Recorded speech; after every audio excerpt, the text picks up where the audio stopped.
नारीमध्ये खूप मोठी ताकद आहे. या राष्ट्राचा कणा घडवण्याची ताकद स्त्री शक्तीमध्ये आहे. विसरून चालणार नाही आपल्याला. यवनांच्या जुलमी राजवटीतून आपला श्वास मोकळा केलाय छत्रपती शिवाजी महाराजांनी. पण त्या शिवरायांना घडवणारी राष्ट्रमाता मा साहेब जिजाऊ विसरून कशी चालेल आपल्याला. स्त्रीच होती ना ती एक.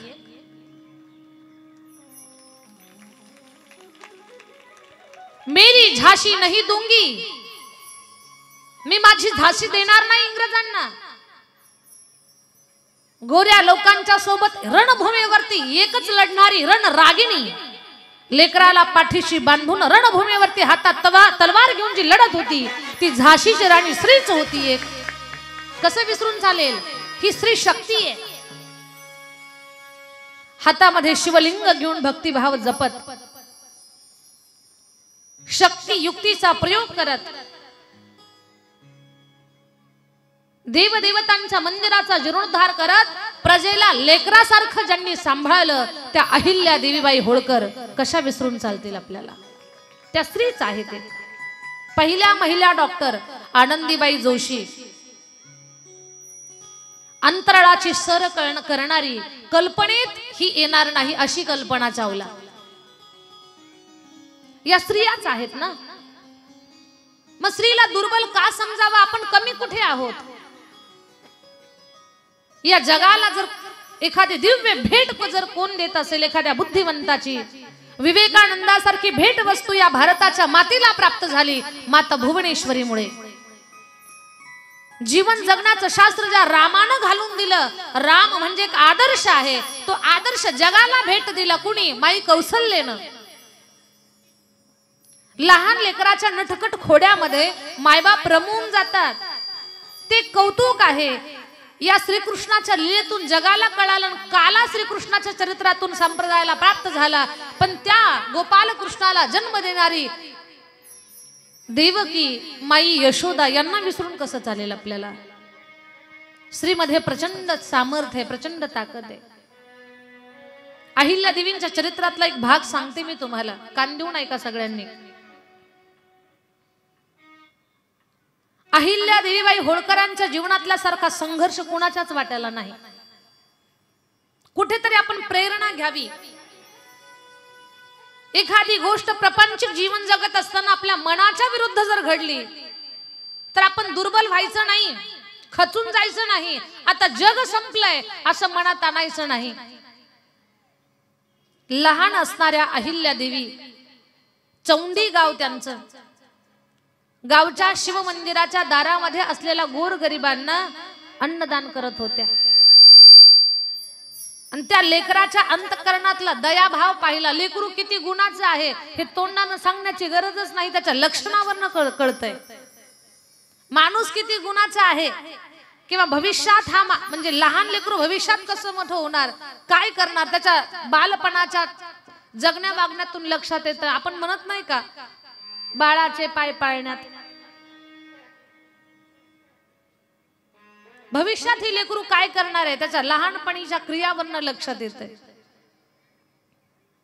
शहाणी माणसं यांचं जगणं, बोलणं, वागणं कसं आहे हे त्यांच्या जगण्या वागण्यातून कळतंय, त्यांच्या बोलण्यातून कळतंय, त्यांच्या व्यवहारातून कळतंय, त्यांच्या चेहऱ्यावरनं कळतंय, त्यांच्या कृतीतून कळतंय.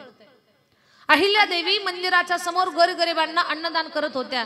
मल्हारराव होळकरांनी हेरलं त्या लेकरातला गुण आणि बस आपल्या राज्याच्या धुरेला सांभाळणारी ही महाराणी म्हणून फार साजेल आपल्या राजघराण्याला. पण अहिल्या देवींच्या जीवनामध्ये संघर्षाशिवाय दुसरं काहीच नाही. एका लढाईमध्ये पती मरण पावले. अहिल्या देवी सती जायला निघाल्या. सासरे दूरदृष्टीचे होते. बाळा, या राज्याची धुरा सांभाळण्याची ताकद तुझ्यामध्ये आहे. आजपासून तुझं जीवन तुझ्यासाठी नाही, या जगासाठी आहे. या प्रजेला, या जनतेला लेकरासारखं तुला सांभाळायचंय. सती जाऊन जीवाची होळी करू नकोस. सुनेला सती जाण्यापासून थांबवलं आदर्श सासरा मल्हारराव होळकर. आदर्श आहेत. सुनेला थांबवलं का? सुनबाई मधले जे गुण होते, चांगले गुण, ते सगळे गुण त्यांच्या लक्षात आले होते. किती गुणाचं आहे हे लेकरू. काही काळामध्ये सासरे मरण पावले. एक दिवसचा प्रसंग. एकटी स्त्री राज्य चालवते, एकटी स्त्री. आणि एका स्त्रीनं राज्य चालवणं हे सगळ्यांनाच कौतुकाचं वाटत नसतं. काहींना टोचत पण असतं. काही पुरुषांच्या सत्ता होत्या. आजूबाजूला पेशवाई होती अहिल्यादेवींच्या राज्याच्या बाजूला. मग इतर पुरुष सत्तेला असं वाटतंय की एकटी बाई शासन करते, हिचं राज्य आपल्या ताब्यात घ्यायला वेळ लागणार नाही, एकटी बाई आपल्याला काय विरोध करणार आहे. अहिल्यादेवींना कळालं की 4-2 जण एकत्र येऊन आपल्या राज्यावरती हल्ला करणार आहेत आणि आता आपलं राज्य जाणार. पण छत्रपती शिवाजी महाराजांच्या विचारावर चालणाऱ्या अहिल्यादेवीबाई होळकर त्यांनी पत्र पाठवलं पेशवाईला. दादा, तुम्ही आमच्या राज्यावर आक्रमण करणार आहात हे आम्हाला कळालंय, काही हरकत नाही, आम्ही सुद्धा लढाई करायला तयार आहोत, आम्ही सुद्धा झुंज द्यायला तयार आहोत. पण लक्षात घ्या, या लढाईमध्ये आम्ही हरलो आणि तुम्ही जिंकलात तर असं काही तुमचं विशेष कौतुक होणार नाही का? एका पुरुषाची लढाई स्त्री सोबत असणार आहे आणि स्त्रीला हरवून तुम्ही कोणता पुरुषार्थ गाजवणार आहात? असं काही विशेष कौतुक होणार नाही तुमचं. आणि दुसरी गोष्ट ऐका, माझ्या सोबत महिलांची फौज आहे. पुरुषांची फौज तर आहेच आहे, पण महिलांची फौज सुद्धा मी तयार केलेली आहे. आणि आमच्या सोबत लढाई करताना यदा कदाचित दुर्दैवानं तुम्ही जर हरलात तर तुम्हाला नाक सुद्धा राहणार नाही की बायांनी तुम्हाला हरवलं. हा तुम्हाला अपमान सहन होईल का? जर होणार असेल तरच लढाईला समोर या. एका पत्रात तर गार झालं समोरचं आणि परत पत्र पाठवलं, लढाईसाठी नाही, आम्ही भाऊबीजेसाठी तुमच्याकडे येणार आहोत. एका पत्रात अहिल्यादेवीवर आलेलं संकट तर थांबलं, पण अहिल्यादेवीचा पुन्हा एकदा राज्य सही सलामत राहिलं. जा काशीला. काशी आहे उत्तर भारतामध्ये, पण तिथे आपल्या महाराष्ट्रातलं रत्न अहिल्यादेवी होळकरांचं नाव निघतंय. काशीच्या विश्वनाथाच्या मंदिराचा जीर्णोद्धार करण्याची ताकद एका स्त्री शक्तीमध्ये ते रत्न भारत महाराष्ट्राच्या मातीत जन्माला आलेलं आहे, अहिल्यादेवीबाई होळकर. अशी कितीतरी शिवतीर्थ आहेत, कितीतरी शिवमंदिर आहेत की प्रत्येक शिवमंदिराच्या जीर्णोद्धारामध्ये अहिल्यादेवींचं योगदान आहे, त्यांचं कार्य आहे. अहिल्यादेवींचा पिंड हा धार्मिक होता आणि शासन सुद्धा त्यांनी चालवलंय, आदर्श शासन. कुठे घाट बांधा, कुठे मंदिराचा जीर्णोद्धार करा, गोरगरिबांसाठी काम करा. आणि अहिल्यादेवी तर जनतेला पोटच्या लेकरासारखं सांभाळत होत्या. मी का सांगते हे तुम्हाला? मला याच्यातून तुम्हाला एक सांगायचं आहे, माझ्या ताईंनो, स्त्रीमध्ये प्रचंड शक्ती आहे, पण आपण आपल्या शक्तीला ओळखलं पाहिजे. या जगात माझ्याच्यानं हे होत नाही असं काहीच नाहीये, मी हे करू शकते. फक्त आपल्या आंतरिक शक्तीला ओळखा. ती भवानी आपल्यामध्ये संचारलेली आहे. आपण दुर्बल नाही, आपण अबला नाही, आपण सबल आहोत, आपण स्वतः सक्षम आहोत.